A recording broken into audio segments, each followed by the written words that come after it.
Estamos en nuestro estudio de Lucas y ya terminando o avanzando gran parte del capítulo 23 de Lucas. Nos hemos detenido por varios domingos en lo que es este momento cuando Jesucristo está allí crucificado y hemos visto en estas últimas semanas cómo el Cristo que está crucificado impacta a las personas. Vimos hace 2 semanas atrás de alguna manera lo que muestra la cruz de Cristo y vimos de alguna manera contrastado la gran pecaminosidad y la maldad del ser humano con el gran amor y la gracia de Dios mostrada en Jesucristo allí en la cruz. Y la última semana vimos al menos algunos personajes de cómo su encuentro, ¿no? Eso fue la idea, ¿no? Algunos encuentros con la cruz. Simón de Cirene y luego este malhechor que está crucificado junto a Jesucristo allí, donde aún en sus momentos últimos está rogando, ¿verdad?, por misericordia, y el Señor le otorga precisamente aquello que él pide, y cómo sus vidas no quedaron indiferentes a la cruz de Cristo y a quién está siendo crucificado allí y por qué. Pero hoy día yo quiero tomar a lo menos del relato que nos está dando Lucas de la crucifixión. Lo vamos a volver a leer ahí del capítulo 23 de Lucas, desde el verso 26. Yo voy a leer hasta el verso 49 y vaya conmigo allí. Y hoy día nos vamos a centrar quizás en las palabras que Cristo dice desde la cruz y qué es lo que nos puede enseñar para nosotros en el día de hoy. Vamos a la lectura. Lucas 23, nuevamente desde el verso 26 en adelante, dice así, estoy en la NBI, dice: cuando se lo llevaban, echaron mano de un tal Simón de Cirene que volvía del campo y le cargaron la cruz para que la llevara detrás de Jesús. Lo seguía mucha gente del pueblo, incluso mujeres que se golpeaban el pecho, lamentándose por él. Jesús se volvió hacia ellas y les dijo: hijas de Jerusalén, no lloren por mí, lloren más bien por ustedes y por sus hijos. Miren, va a llegar el tiempo en que se dirá: dichosas las estériles que nunca dieron a luz ni amamantaron. Entonces dirán a las montañas: caigan sobre nosotros, y a las colinas: cúbranos.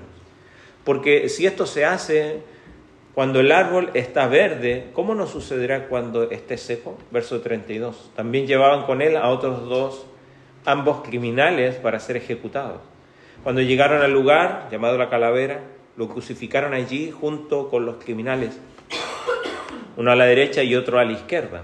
Padre, dijo Jesús, perdónalos porque no saben lo que hacen. Esa va a ser una de las frases que vamos a ver en el día de hoy. Mientras tanto, echaban suertes para repartirse entre sí la ropa de Jesús. La gente, por su parte, se quedó allí observando, y aún los gobernantes estaban burlándose de él. Salvo a otros, decían, que se salve a sí mismo, si es el Cristo de Dios, el escogido. Verso 36. También los soldados se acercaron para burlarse de él, le ofrecieron vinagre y le dijeron: si eres el rey de los judíos, sálvate a ti mismo. Resulta que había sobre él un letrero que decía: este es el rey de los judíos. Uno de los criminales allí colgados empezó a insultarlo: ¿no eres tú el Cristo? Sálvate a ti mismo y a nosotros. Pero el otro criminal lo reprendió: ni siquiera temor de Dios tienes, aunque sufres la misma condena. En nuestro caso, el castigo es justo, pues sufrimos lo que merecen nuestros delitos. Este, en cambio, no ha hecho nada malo. Luego dijo: Jesús, acuérdate de mí cuando vengas en tu reino. Te aseguro que hoy estarás conmigo en el paraíso, le contestó Jesús. Esta es la otra frase que nos dice Lucas, la vimos la semana pasada. Pero esto es lo que vamos a estudiar. Sigue la lectura, verso 44. Desde el mediodía hasta la media tarde, toda la tierra quedó sumida en la oscuridad, pues el sol se ocultó y la cortina del santuario del templo se rasgó en 2. Entonces Jesús exclamó con fuerza: Padre, en tus manos encomiendo mi espíritu. Y al decir esto, expiró. El centurión, al ver lo que había sucedido, alabó a Dios y dijo: verdaderamente este hombre era justo. Entonces los que se habían reunido para presenciar aquel espectáculo, al ver lo ocurrido, se fueron de allí, golpeándose el pecho. pero todos los conocidos de Jesús, incluso las mujeres que lo habían seguido desde Galilea, se quedaron mirando desde lejos. Oramos un minuto. Señor, te rogamos que tú nos puedas hablar en esta tarde y nos puedas instruir con tu palabra a cada uno según nuestra necesidad. Te lo rogamos en el nombre de Jesús. Amén. Dijimos que hoy lo que vamos a ver son las frases que Cristo dice desde la cruz. El estudio de esto tomando todos los evangelios son 7 frases, ya las vamos a mencionar en un momento. Al menos Lucas nos consigna 3, ya estudiamos una que es lo que habla con uno de los que están crucificados junto a Jesucristo, fue lo que vimos la semana pasada, ¿no? De cierto te digo que hoy estarás conmigo en el paraíso, ¿no? Eso fue lo que le dice la semana pasada y lo estudiamos, ¿no? Pero hoy vamos a ver 2, y la primera de ellas está en el verso 34. Padre, dice, perdónalos porque no saben lo que hacen. Sin duda, esta cena surge de un grito donde revela tanto la necesidad de los pecadores como la mayor gracia de Dios. Si quizás podemos poner un nombre a esta primera parte, esta primera frase lo que va a mostrar es nuestra gran necesidad, ¿no?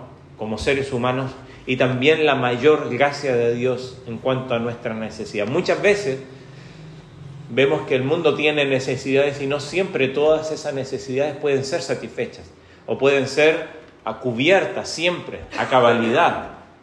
Muchas veces se intenta ayudar, pero esas necesidades son cubiertas parcialmente. Bueno, acá vemos la gran necesidad del ser humano, que es la necesidad de perdón, pero que esa gran necesidad es cubierta sumamente por la gracia de Dios. Como dijimos, esta cena es un grito allí en la cruz que revela nuestra gran necesidad, pero también la mayor gracia de Dios. Y esta fue la primera de las 7 frases que Jesús pronunció en la cruz, que nos registran los evangelios.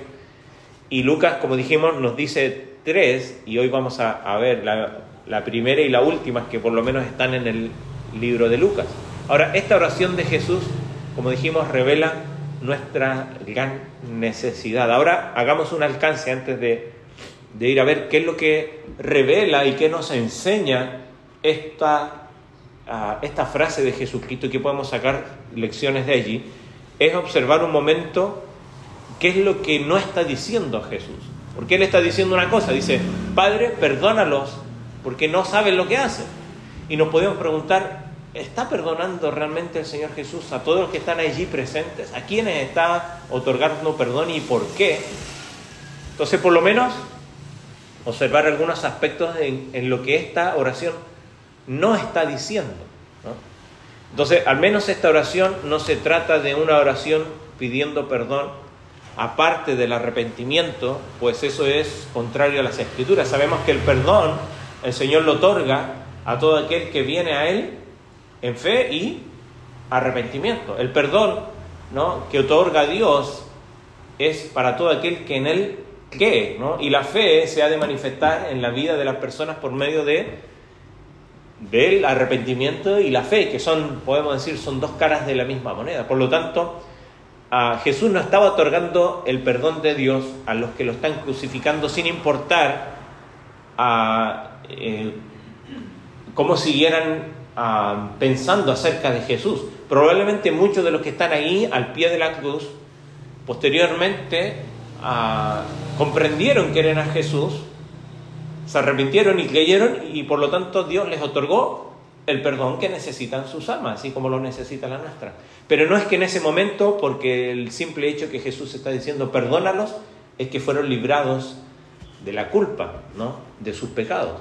Entonces no se trata de una oración pidiendo perdón aparte del arrepentimiento, porque eso es ajeno a las Escrituras. Lo otro que no dice la oración es que esta no fue una oración para cancelar temporalmente el juicio de Dios sobre Israel. ¿Se acuerda que cuando toma la cruz Simón de Cirene, hay unas mujeres llorando y Él les dice, si quieren llorar, lloren por ustedes y por los que van a venir, porque va a ser juzgado? Y vemos que en el año 70, 40 años después, la ciudad de Jerusalén fue juzgada, pero esta oración no está cancelando ese juicio terrible que iba a venir sobre la nación, porque obviamente la historia nos muestra que al final el juicio de Dios vino sobre Jerusalén, ¿no? Por esto que habían estado haciendo. Ahora, otra cosa que esta oración no es, ¿no? O no está diciendo, es que, si quieren cerrar la puerta ahí atrás para que no entre tanto ruido, lo que esta oración no está diciendo es que esta no fue una oración para que todas las personas de la multitud de ese día, sino que solamente para algunos. ¿En qué me baso para decir esto?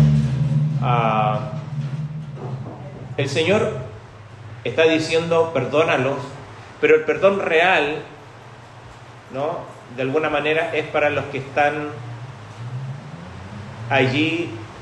La palabra de Cristo aquí dice perdónalos porque no saben lo que hacen. ¿Quiénes son los que no saben qué están haciendo? Los judíos, al menos dice acá el verso 35, el pueblo mirando y aún los gobernantes se burlaban de él. Ellos sabían lo que estaban haciendo, ellos no ignoraban que estaban crucificando a Jesús y aún incluso habían visto las señales de este Mesías. Por lo tanto, ellos eran realmente responsables de lo que están haciendo. Aún incluso en otra parte el Evangelio de Lucas nos dice que cuando Jesús está hablando con Pilatos, le dice que los principales, los gobernantes, ellos sí son más culpables, tienen más responsabilidad, pues tienen más conocimiento. Ahora, eso no quiere decir que aquellos que eran ignorantes respecto a quién era Jesús, en el caso podríamos pensar los soldados romanos, es que son perdonados así de buenas a primeras simplemente porque Jesús le está otorgando perdón. Pero sí, lo que vemos aquí es que otra cosa más que no dice esta oración, se me va una, es que esta oración no era una oración para conceder perdón a todos aquellos que son espiritualmente ignorantes, ¿no? Eso es más o menos contrastado con lo que decíamos recién, ¿no? Porque aquí los más culpables entre la multitud, sin duda, podríamos pensar que son los líderes religiosos, ¿no? En contrario con los soldados romanos, por ejemplo, porque ellos tenían conocimiento de las Escrituras y siempre la Escritura nos dice que a mayor luz hay más responsabilidad también para aquellos que recibimos más luz. Vamos a ser juzgados de otra manera. Ellos sabían que Jesús cumplía las profecías bíblicas sobre el Mesías. También habían presenciado su poder, sus milagros.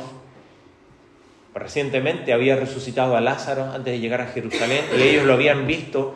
Sabían que las enseñanzas de Jesús confrontaban su codicia, su orgullo, ¿no?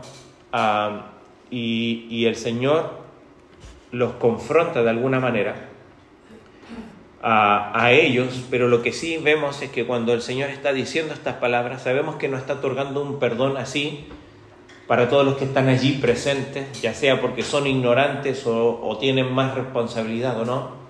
Entonces vamos a ver cuáles sí son las cosas que sí podemos notar en esta oración y qué es lo que nos enseña esta oración, porque el Señor está orando de alguna manera, porque Él se está clamando a alguien y ese alguien es su Padre. Él está clamando a Dios mismo y de todas las oraciones que dice desde la cruz siempre se dirige a Dios como Padre, a excepción de una que es cuando Él grita y dice Dios mío, ¿por qué me has desamparado? Cuando ahí en ese momento el Señor está cargando recibiendo toda la ira de Dios por estar cargando con todo el pecado suyo y mío. Pero cada vez que el Señor se dirige a Dios, lo hace con esta oración, Padre. Y no era algo común dentro del judaísmo esto de hablar a Dios como Padre, ¿no? Él al decirlo así, vemos que lo acusaron de igualarse a Dios, ¿no? Al llamar a Dios Padre. Pero también cuando Él enseñó a orar, Él dijo, oraréis así. ¿Cómo comienza esa oración? Padre. Ahora, esto nos habla de que cuando el Señor está allí, en la cruz, crucificado, siendo juzgado por el mismo Dios, para que tú y yo pudiésemos tener perdón, Él no deja de orar al Padre. Ahora, esta oración que dice, ¿no? Padre, perdónalos porque no saben lo que hacen, sin duda podemos sacar algunas aplicaciones espirituales que podemos extraer de aquí. Lo primero es que el pecado de los hombres es mucho más de lo que nosotros nos podríamos imaginar. Si nos ponemos a pensar en la maldad del ser humano, nuestra mente puede ir quizá al recuerdo de alguna persona en particular muy mala que hizo mucho daño, quizás relacionado con algo que yo sufrí o con nuestra historia, de nuestro país o de la historia de la humanidad. Se nos vienen personajes, ¿no? Realmente malvados que hicieron mucho daño a este mundo, pero la verdad es que el pecado de los hombres es mucho más de lo que jamás nos podríamos imaginar. Aunque la ignorancia, podríamos decir que entre comillas la ignorancia disminuye un poco la culpa, ¿no? Nunca elimina la culpa, ¿no? Si fuera así, deberíamos dejar que estos romanos que están crucificando a Cristo, que no entienden, ellos están ejecutando una sentencia, nada más. Mire, vaya conmigo a Romanos capítulo 1, sin perder Lucas, ahí, Romanos capítulo 1.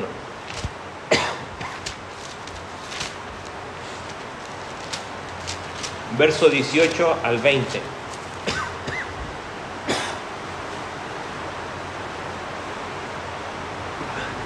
Romanos 1, verso 18 al 20.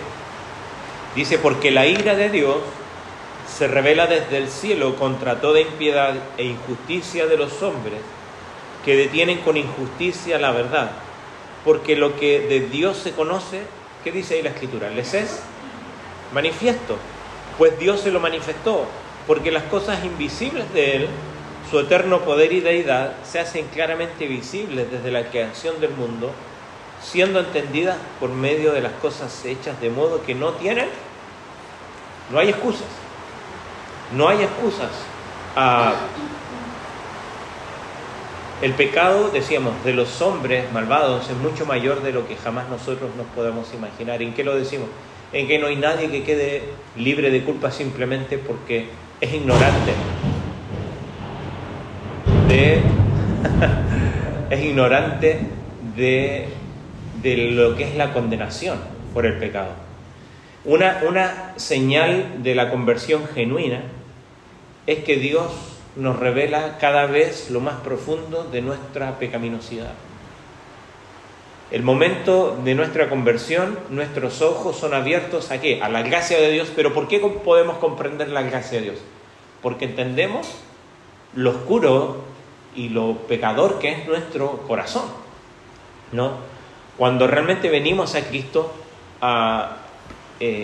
comenzamos a ver la palabra de Dios y nuestra mente es abierta a ver este Dios santo. ¿Se acuerda? Isaías capítulo 6. Isaías ve, se abren los cielos y ve allí a Dios y los serafines cantando Santo, Santo, Santo. ¿Qué es lo primero que dice él? ¡Ay de mí que soy hombre pecador! Cuando él contempla la santidad de Dios, lo primero que viene a su mente es ¡ay de mí que soy pecador! Por lo tanto, no hay nadie que pueda decir bueno, yo no soy tan culpable porque yo no entiendo esto. La Escritura en Romanos capítulo 1 nos dice que Dios se revela al hombre para mostrarle quién es Él. Que el hombre lo quiera reconocer o no, eso es otra decisión. Por lo tanto, no hay nadie que esté libre de culpa. Y decíamos recién, el pecado de los hombres es mucho más de lo que nosotros imaginamos.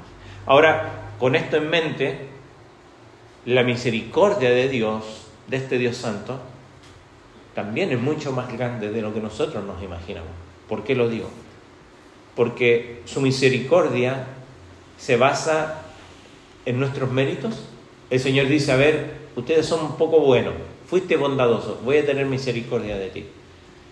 Su misericordia no se basa en nuestros méritos ni en nuestro grado de perfección, al contrario, porque de esa manera nadie podría calificar para la misericordia de Dios, sino que se basa simplemente en su gracia soberana que se otorga libremente, aunque merecemos el juicio de Dios. Ayer hablamos con los jóvenes de entender esto de la misericordia. La misericordia dice que Dios no nos da lo que realmente merecemos. Entonces vemos que el ser humano es culpable de pecado y es más pecador de lo que nosotros imaginamos, aunque hay algunos que podríamos decir, pero quizás hay ignorancia en cuanto al Evangelio, pero Dios ha revelado de alguna manera al ser humano de tal manera que no tiene excusa de no glorificarle como a Dios. Pero así como esto es tan grande y más grande de lo que imaginamos, la misericordia de este Dios Santo también es mucho mayor de lo que jamás nosotros nos podríamos imaginar. La oración de Jesús por quienes lo están crucificando nos debe enseñar a nunca limitar la gracia de Dios. Hay quienes estudian la doctrina de las Escrituras e intentan limitar la gracia de Dios a unos pocos, a solamente algunos. La verdad es que la gracia de Dios alcanza y sobra para todos aquellos que Dios ha creado. Sin duda sabemos que no todos se van a salvar, ¿verdad? Sabemos eso porque lo vemos experiencialmente. Sabemos que no todos creen en el Evangelio y hay muchos que lo rechazan. Pero no es que no se podían salvar y no es que la gracia de Dios no les alcanzara. Es que simplemente han decidido rechazar el Evangelio conscientemente. Por lo tanto, la gracia de Dios no les alcanza, pero está dispuesta para todo aquel que en él cree. Eso es lo que dice el Evangelio. Y por eso es que la gracia de Dios es tan grande. Nosotros, cuando vemos aquí la oración de Cristo, debería enseñarnos a nunca limitar la gracia de Dios. Porque cuando pensamos en la gracia de Dios, tristemente a veces limitamos la gracia de Dios. Porque pensamos, ¿hay alguien tan malvado que no merezca ser perdonado?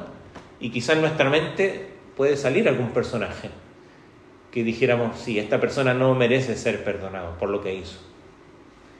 Pero la verdad es que la gracia salvadora de Dios puede alcanzar a cualquiera que por medio de la fe y el arrepentimiento se acerca a Dios. Primera de Timoteo, capítulo 1, si lo quiere anotar, Primera de Timoteo, capítulo 1, Pablo está hablando allí a su discípulo Timoteo, en esta primera carta, y en el versículo 15 y 16 dice: palabra fiel y digna de ser recibida por todos, que Cristo Jesús vino al mundo para salvar ¿a quiénes?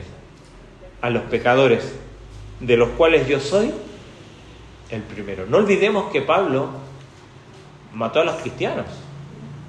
Pablo persiguió a los creyentes al principio. ¿Se acuerda que Pablo está presente cuando dan muerte a Esteban? Y él dice lo mismo que dice Cristo, que lo vamos a estudiar en un momento. Recibe mi espíritu, Señor, ¿se acuerda? Y Pablo está allí presente. Y él dice, de los pecadores yo soy el primero, pero por esto, dice verso 16, fui recibido a misericordia, para que Jesucristo mostrase en mí, el primero, toda su clemencia, para ejemplo de los que habrían de creer en él para vida eterna. El mayor peligro es que muchas veces nosotros creemos que la gracia de Dios alcanza a algunos pocos, o a los mejorcitos, o que hay alguien tan malo que no pueda recibir la gracia de Dios. Hay un montón de ejemplos, historias de personas, como lo vimos la semana pasada, personas que en su lecho de muerte, llevando todo un historial de maldad, en su lecho de muerte claman a Dios, y tal como el Señor les dice con certeza, de cierto te digo que hoy estarás conmigo en el paraíso.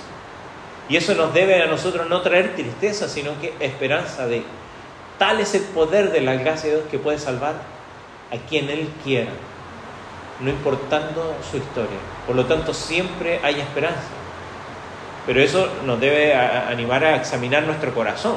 Quizás seguimos anidando dolor y rencor por el dolor que otros nos han ocasionado, o han ocasionado a otros que creemos que no tienen derecho al perdón. Obviamente, dijimos al principio, ese perdón que está diciendo Cristo no es otorgado así, simplemente sin arrepentimiento, ¿no? El perdón viene por medio de la fe y el arrepentimiento, pero alcanza aún a los que nosotros podríamos considerar los más malos. Por lo tanto decíamos, el pecado de los hombres es mucho más de lo que imaginamos, pero la gracia de Dios, la misericordia de Dios es mucho más de lo que nos imaginamos. Ahora, en cuanto al perdón, nuestra necesidad de perdonar y orar por quienes nos han hecho daño es mucho mayor de lo que nos imaginamos. ¿Por qué lo menciono? Y Jesús es el ejemplo de eso. Él está crucificado en la cruz. Él está allí puesto por estas personas que lo juzgaron falsamente, erróneamente, alevosamente. Y él desde la cruz podría gritar. ¿Se acuerda cuando lo vienen a apresar y Pedro saca la espada? ¿Y qué dice el Señor? ¿Acaso no podría yo pedir que bajen legiones de ángeles a defenderme? ¿Se acuerdan?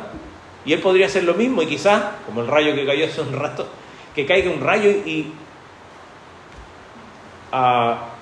juzgue a aquellos que lo están crucificando. Sin embargo, él no guarda rencor hacia quienes le están haciendo mal. La mayoría de las personas en la situación en la que está Jesús, la mayoría de nosotros, lo que hubiésemos hecho es amenazar, maldecir a aquellos que nos están haciendo mal. Pero vaya conmigo, Primera de Pedro, un pasaje, Primera de Pedro, al final del Nuevo Testamento. Primera de Pedro, capítulo 2, verso 23. Verso 21, vamos a leer del 21 en adelante. Primera de Pedro 2, 21 dice: pues para esto fuisteis llamados, porque también Cristo padeció por nosotros, dejándonos ejemplos para que sigáis sus pisadas, el cual no hizo pecado ni se halló engaño en su boca, quien cuando le maldecían no respondía con maldición, cuando padecía no amenazaba, sino que encomendaba la causa al que juzga justamente. ¿Quién es ese? Dios Padre.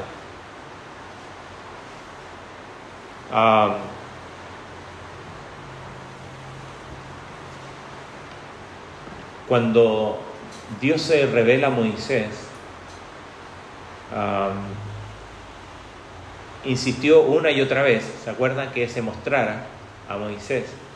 Y el Señor, cuando se muestra delante de Moisés, ahí en Éxodo capítulo 34, Él dice que Él es compasivo, clemente, lento para la ira, grande en misericordia y verdad, y que guarda misericordia a millares y perdona la iniquidad y la transgresión y el pecado. Fíjese, podría decir yo soy misericordioso, simplemente.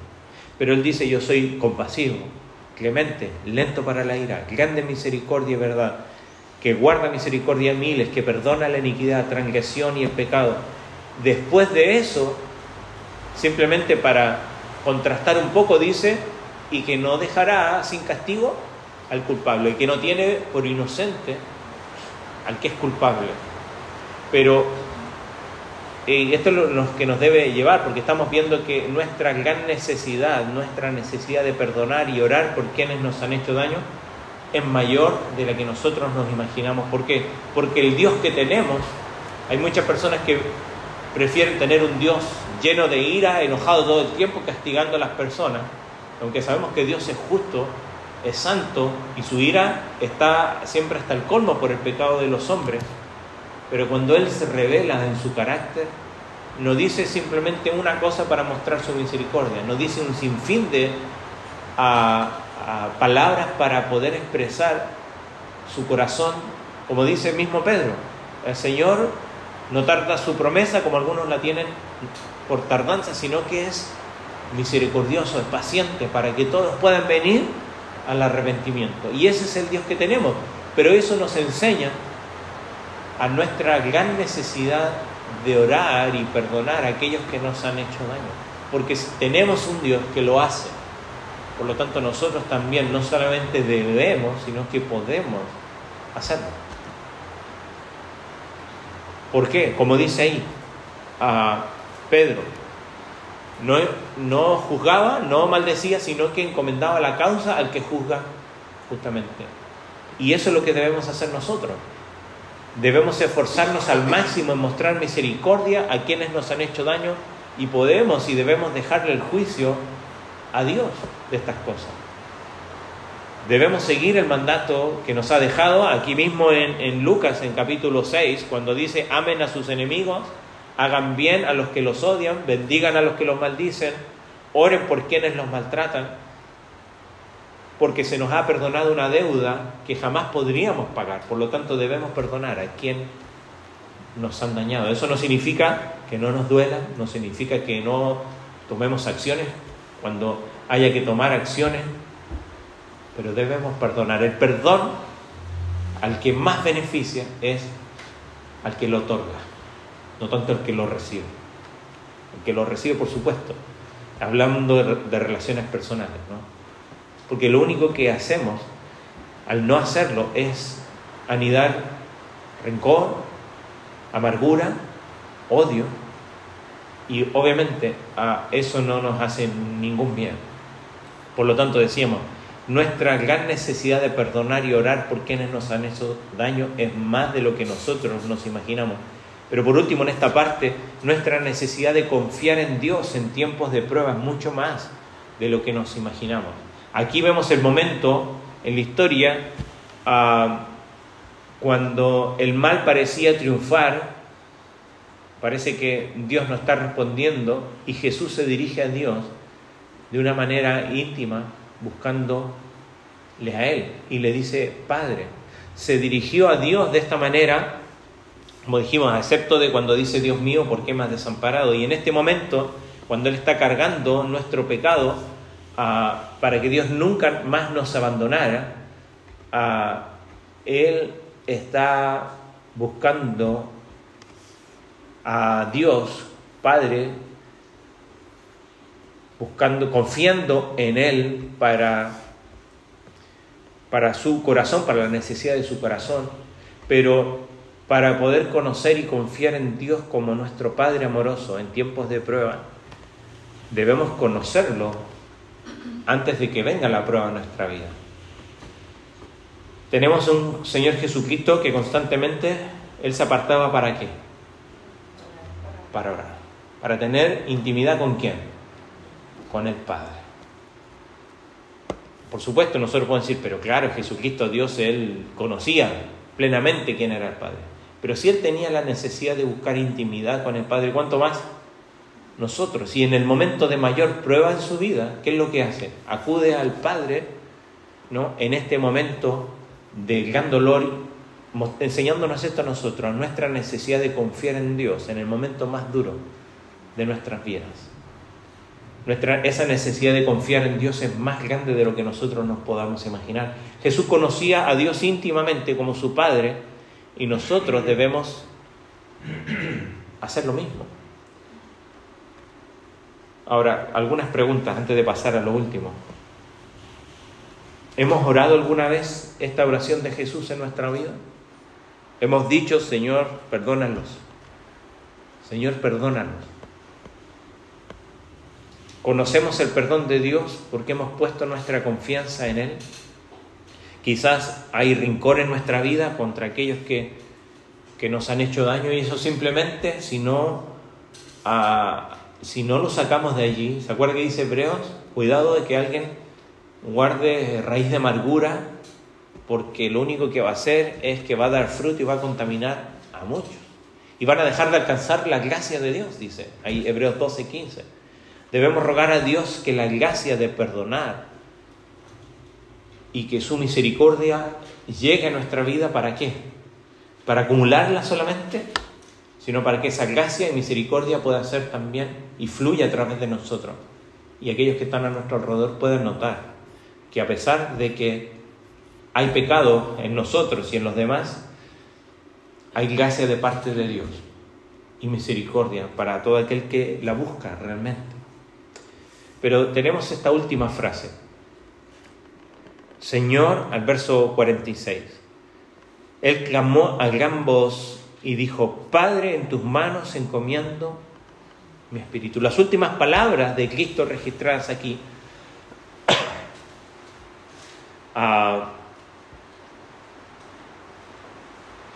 son cuando Él está muriendo, dando su último aliento.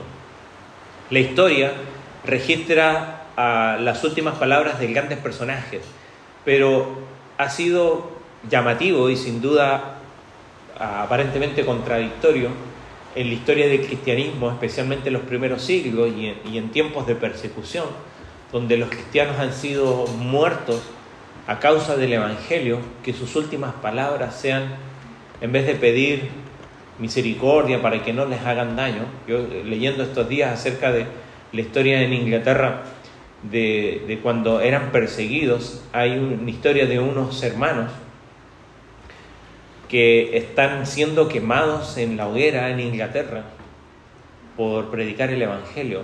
Y cuando están siendo quemados allí, él le dice uno al otro, le dice: ten ánimo, hermano, sé un hombre ejemplar, hoy se encenderá una vela tan grande que por la gracia de Dios confío que nunca se apague. Esa luz que iba a traer entendimiento del Evangelio a gran parte de lo que fue la Inglaterra, que estaba sumida en oscuridad. Y vemos que muchas personas, cristianos en los últimos momentos, cuando uno lee de los cristianos en el primer siglo, que en Roma eran tirados a las fieras, los leones, ¿no? Declaraban allí, algunos cantando himnos cuando estaban siendo quemados. Sus últimas palabras tenían que ver con su deseo de glorificar al Señor. El miércoles leíamos Filipenses 1:20, 1:21 lo conocemos: para mí el vivir es Cristo y el morir es ganancia. Pero el 20 Pablo dice: conforme mi anhelo y esperanza, que en nada seré avergonzado, antes bien con toda confianza como siempre, que Cristo sea magnificado en mi cuerpo, dice, ya sea por vida o por muerte. Y esto nos hace pensar en algo. Como creyentes,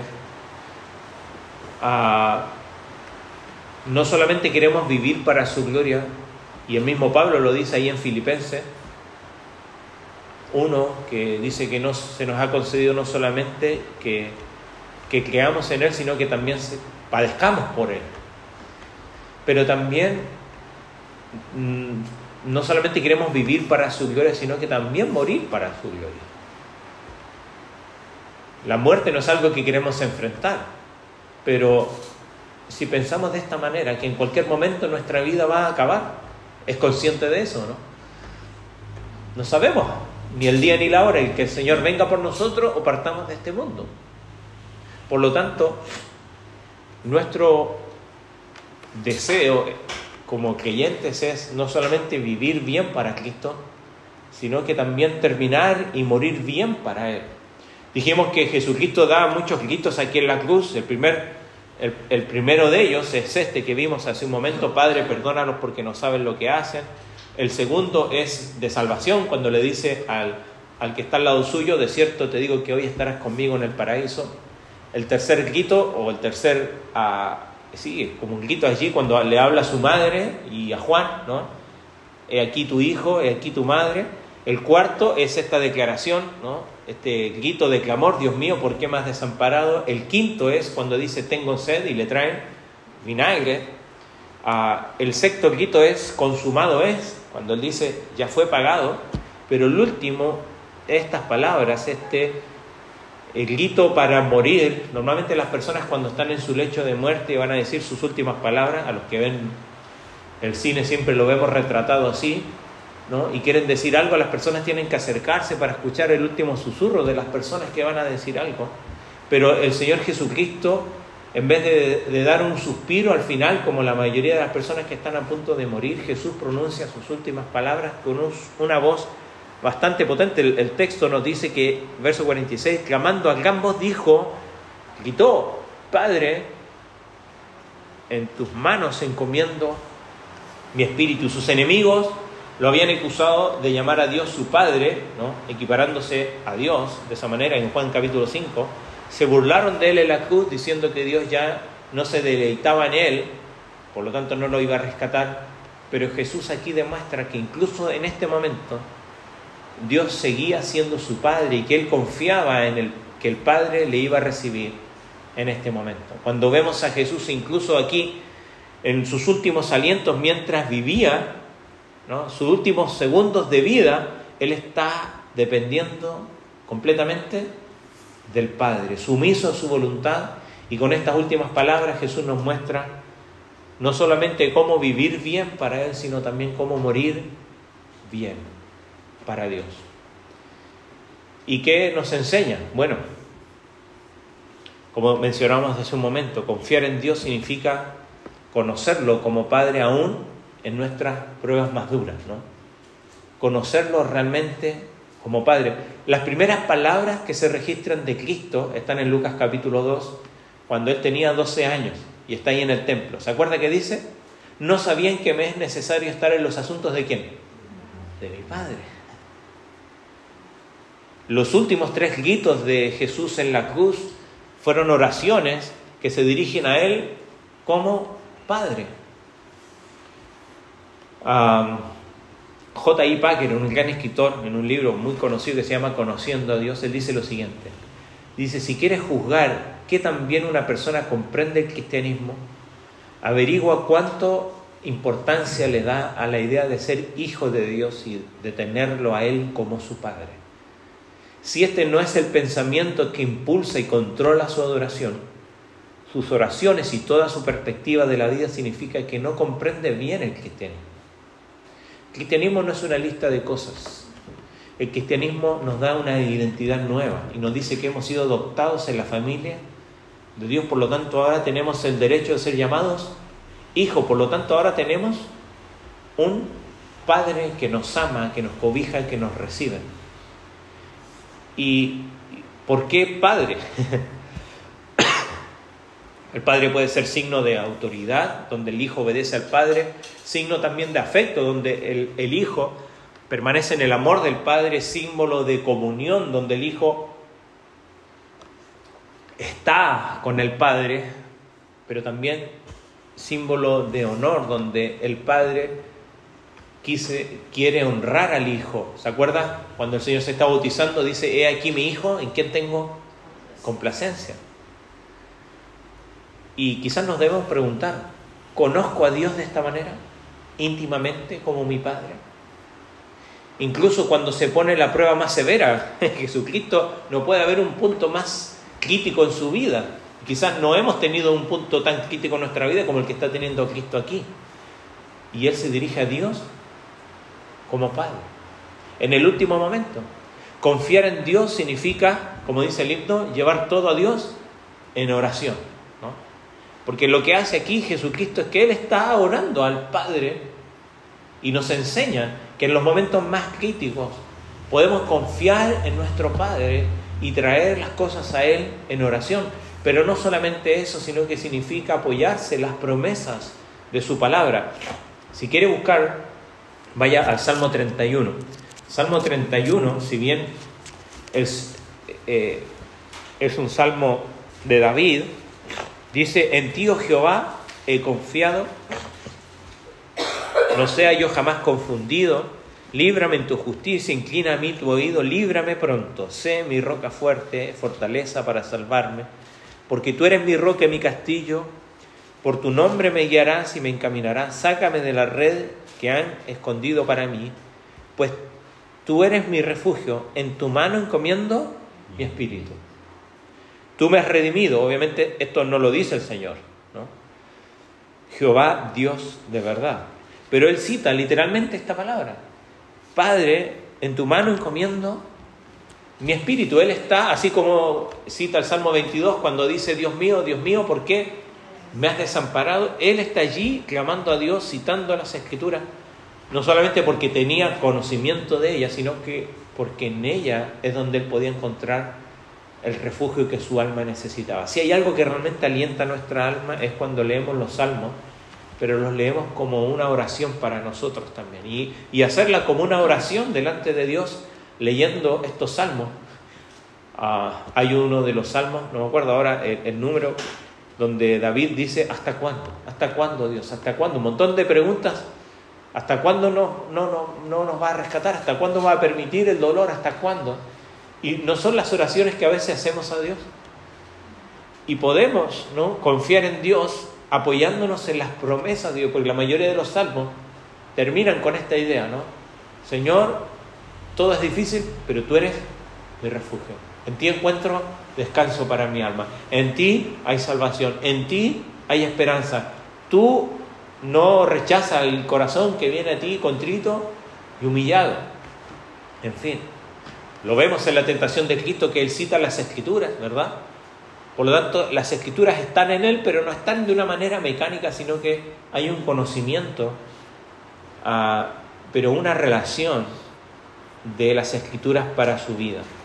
Entonces vemos aquí a Jesucristo en su último suspiro, en su último aliento, donde no solamente Él da esta declaración casi como un grito que podría parecer desesperanzador, pero al final lo que Él está haciendo es confiando en el Padre en su prueba más dura. La pregunta es, ¿yo lo hago? Yo a veces lo digo de manera jocosa, pero a veces, ahora que andamos varios medios equipados, no hacemos el tecito con limón, el BioGlip, la pastillita esta de guaco y miel y un montón de cosas, y por último, sí, ¿sabes qué? Capaz que vamos a orar, vamos a pedirle a Dios capaz que Él nos pueda escuchar. Debe ser la oración nuestra primera búsqueda de esperanza, ¿no? Y de refugio, y nuestra confianza se va a manifestar en que acudimos a Él como Padre en nuestro momento más duro, orando a Él, basándonos en las promesas de la palabra. Pero para terminar, confiar en Él significa confiarle toda nuestra vida. Cuando Él dice, en tus manos encomiendo mi espíritu, ¿no? Estoy confiando todo mi ser. La pregunta es, ¿lo hacemos así nosotros? Nosotros, para poder morir bien, como lo está haciendo Cristo, primero debemos vivir confiando en Dios por medio de Jesucristo. Y la pregunta es, ¿estoy yo viviendo de esta manera? ¿Estoy yo viviendo confiando en Jesucristo en mis momentos más duros? ¿Estoy buscándole a Él, buscando refugio en las promesas de Dios, en las promesas que encuentro en su palabra? ¿Estoy orando como lo dice su palabra? ¿Estoy buscando y encomendando a Dios todo mi ser y no solamente parte de mi vida? Que esto nos haga pensar y reflexionar que si hay una manera de morir bien, tiene que ver en cómo es mi actitud hacia Dios, y no tanto con el sufrimiento. El Señor está sufriendo aquí, humanamente está sufriendo mucho, tal como ninguno otro lo va a hacer en lo humano. Sin embargo, está teniendo una muerte que realmente muestra cómo ha de no solamente vivir un creyente, sino que morir esperanzado en Cristo, y no en lo que yo puedo hacer, no en lo que yo como ser humano puedo alcanzar para poder. Lo estamos viviendo acá, más allá de lo que podemos opinar de estas últimas leyes que se están aprobando de una muerte digna. Obviamente no entienden el Evangelio, por lo tanto no entienden lo que significa morir con Cristo. Y más allá de que querramos o no sufrir dolor, hay un dolor peor, que es el dolor físico, que es el dolor que viene después de la muerte, de estar realmente separado eternamente de Dios. Por lo tanto, si hay una buena manera de morir es clamando a Cristo. Y nosotros no debemos hacer algo diferente, ni pensar de manera diferente. Hubo un hombre que estaba muriendo al igual que Cristo, y allí él pudo morir bien, no porque se le terminó el dolor, sino porque comprendió que había un dolor más grande, que era el estar separado eternamente de Dios. Y Él le dice, acuérdate de mí. Y ese es una buena manera de morir, confiando plenamente en Dios. La pregunta es, ¿lo hago yo? ¿O lo hago para ciertas cosas? ¿Confío plenamente en Dios para mi vida, aún incluso para mi muerte? ¿O manejo yo? estas cosas según mi plan, según lo que yo creo y determino que es mejor. El Señor Jesucristo nos enseña y nos da lecciones. Él, siendo el mismo Hijo de Dios, buscó al Padre en oración, en confianza, dejando todo su ser a quien podía librarle de todos los padecimientos, pero aún el Señor está clamando a Él, no para que los libre de los padecimientos, sino que para que pueda encontrarle, ¿no? En sus últimas palabras, porque Él comprende que tiene un Dios que todo lo puede, así como ese mismo Dios que tenemos nosotros, que realmente todo lo puede hacer para nosotros. Vamos a ponernos en pie y vamos a terminar en oración.